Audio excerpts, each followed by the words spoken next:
Now, you read the title. Before everyone goes insane, I like Abaranger, but I think there are some areas that they did much better than what they did in Abaranger.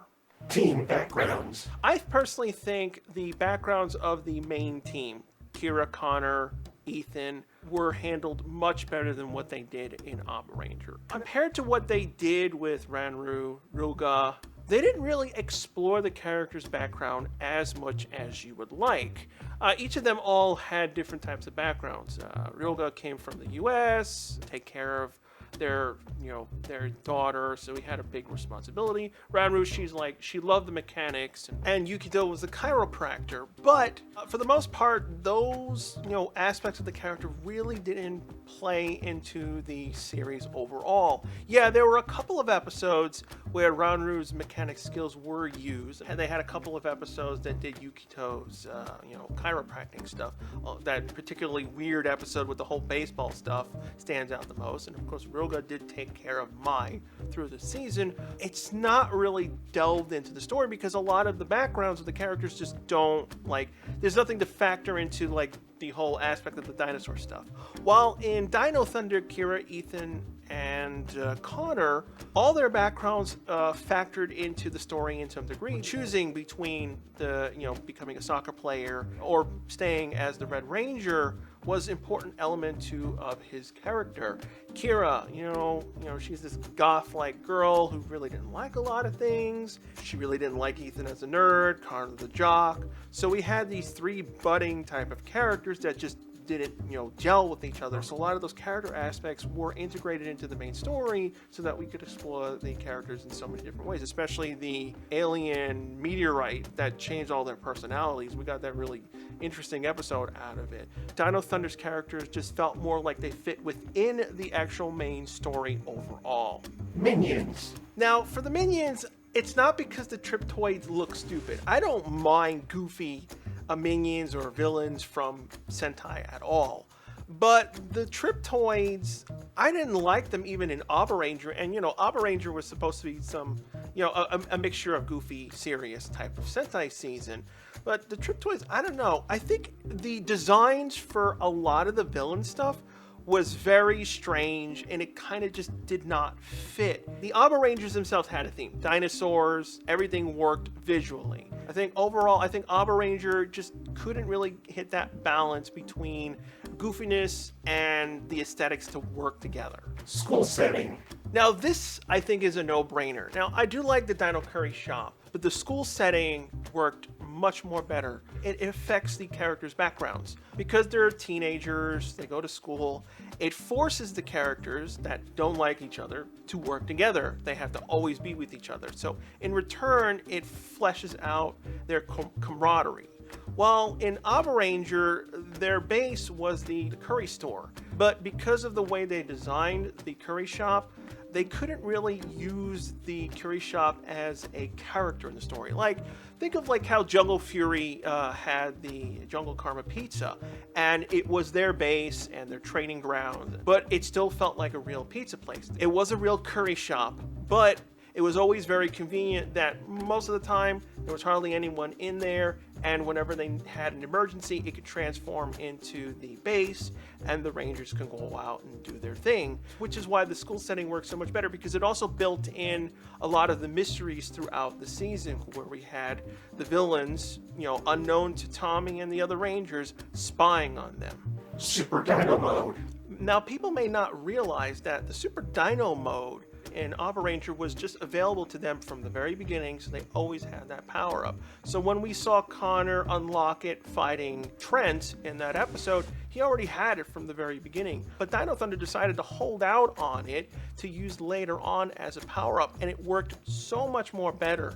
I think that's also why Abaranger kind of felt like they used everything up. Yeah, they had, of course, Abare Max later on in the season, but for the most part, there was no gradual, they unlocked something here, or they built something here. Power Rangers in general loves to be able to give either a battleizer, some sort of upgrade like bikes and stuff, to keep, the show very fresh, or show that, the Rangers have learned or be able to do something more.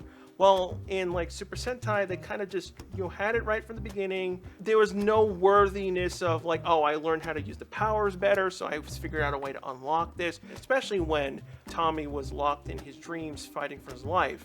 I think that was a very worthy place where he unlocked his Super Dino mode. Mysteries. By far, Dinothunder's best things about it was the mysteries throughout the season of like what was going on behind the scenes. We had Smitty. The payoff of Smitty wasn't really great, but the mystery behind what was going on between Tommy and how he met Anton Mercer and the whole Mercer becoming Mesogog, all those things were far more interesting than what they did in Abaranger. It stems from the problem of Abaranger's mysteries were kind of just like the audience basically already knew what was going on from very early on, versus a lot of the mysteries that they had set up with like how did Principal Randall get captured, what was going on there, what was with Anton Mercer, Trent, the clone part of the story. How are they going to resolve a lot of these things? Like how are we going to separate Mercer? Side characters. Another thing I think Dinothunder did much more better was the side characters. Now, I like Emery and Runosuke in Abaranger, but they were just fun little companions, but didn't really get to do much, especially Runosuke. Yes, he was the owner of the curry shop, and he was important overall at the beginning of the series, but because, he's an old man, he couldn't really do anything in the series. While Devin and Cassidy were a real big, thorn in the Dinothunder story. They were a foil for not only the Rangers as civilians, they also were the foil as the Rangers as well when they found out their secret identities. Just like the Rangers, they actually grew as characters. Devin, from the very beginning, he really didn't like the way Cassidy did things. Devin wanted to do things other ways, more honest, while Cassidy was just like, I want to get the story. I don't care how I do it. Cassidy learned to understand to be a really good reporter. And she, of course, did her ultimate good deed when she decided to keep the Rangers a secret, even though she could have used that to propel her, news reporter career to, endless lengths. Not to forget about Haley. Even though she was just basically the one who repaired and built all the stuff, she still was an important part of the team. Now, I would have liked if she had done a little bit more. It would have been kind of cool, like, to use the elements of the whole Ombre Pink, where Haley became, like, the Pink Ranger, for example. It would have been kind of cool if they had gone with that. Main villains. Which brings us to the main villains. Now, I didn't really like the Ivorian villains in Abaranger for the most part. I like Janine. She was, brainwashed. The main villains being, music themed, all these weird contraptions and musical elements mixed together, of course, with, what's her face, the little girl who played the main villain, because she, there's a lot of backstory to it. It just didn't feel like a really good, worthy villain compared to previous seasons. Like when we saw like the villains from Go-Go 5, oh yeah, they were all great villains. I loved all the characters. For some reason, I think the main problem with the villains in Abaranger is because we had them, and then when Abare Killer came in, he took over for a good chunk of it. And so it just made them feel weaker, more stupid. It's one of the aspects of why I like Power Rangers, because they saw what they had in Abaranger and it just was not really that great. And they created Mesogog, which everyone loves. Anton Mercer was creating this stuff and it turned him into Mesogog, who was basically a split personality, kind of think like Hulk, where we have Hulk and Bruce Banner fighting in the bodies. Anton didn't know what was going on. Mesogog didn't know what was Anton doing. So we had that dynamic, eventually sucking in all the other characters like, Deltrax, Principal Randall, Trent. White Ranger. Which brings me to number one. I personally think the White Ranger from Dinothunder was handled much better than Abaranger. Now, I do like what Mikoto did in Abaranger. He was so evil, which, I don't have a problem when there's an evil ranger in there, but he was so evil for so long, he pretty much turned good only in the last final 5 or 6 episodes. Yes, we got backstory from Mikoto, we understood why he became evil, and he did die, and he did stay dead because he was just such a horrible person in the series that, you really couldn't redeem him. But Trent was handled much better. Now, of course, it gave him a problem because, again, They wanted Trent to become a good ranger, but they had so much of this evil ranger footage, like how do you deal with it? Which spawned the whole clone saga. The one thing that I hated with Mikoto, because he was such a villain for nearly the entire series, we never really got to see him as a good character.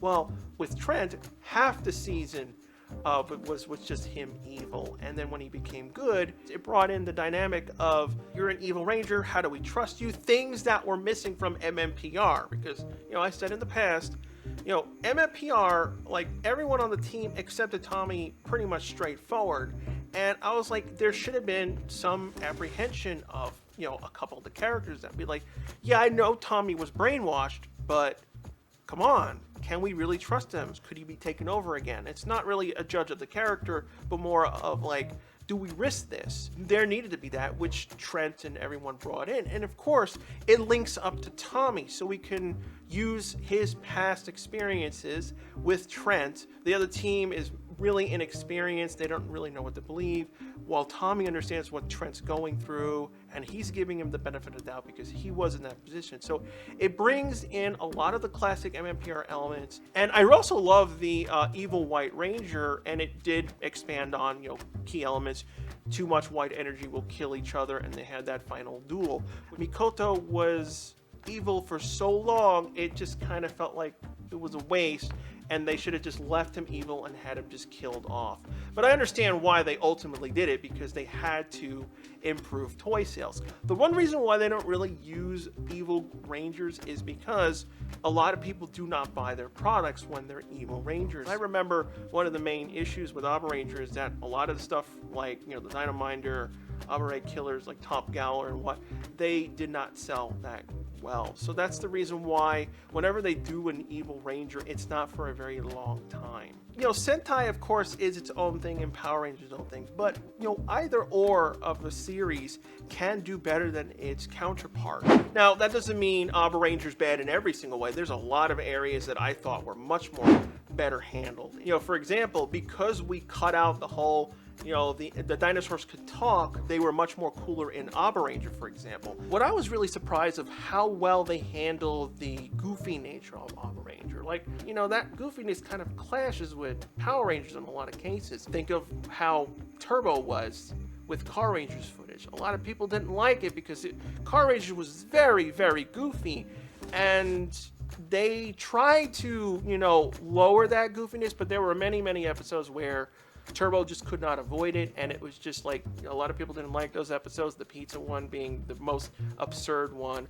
But Dinothunder was somehow able to use pretty much virtually everything from Abaranger, and even when they were using the more like insane monsters, they used them in creative ways to explain, like the dream sequence episode, or the other episode where Trent had them trapped inside his comic book. So they were able to integrate a lot of the goofy nature of Abaranger really well without like damaging what Dinothunder was trying to do. But what do you guys think? Do you agree with me that Dinothunder is actually better than Abaranger? Or do you see Abaranger was actually better? Because, again, they had more control of what they wanted to do in Abaranger, like I said. Or you just prefer that type of storytelling. And if you have a suggestion on what topic you'd like me to cover, leave a comment down below and I may choose it in the next video.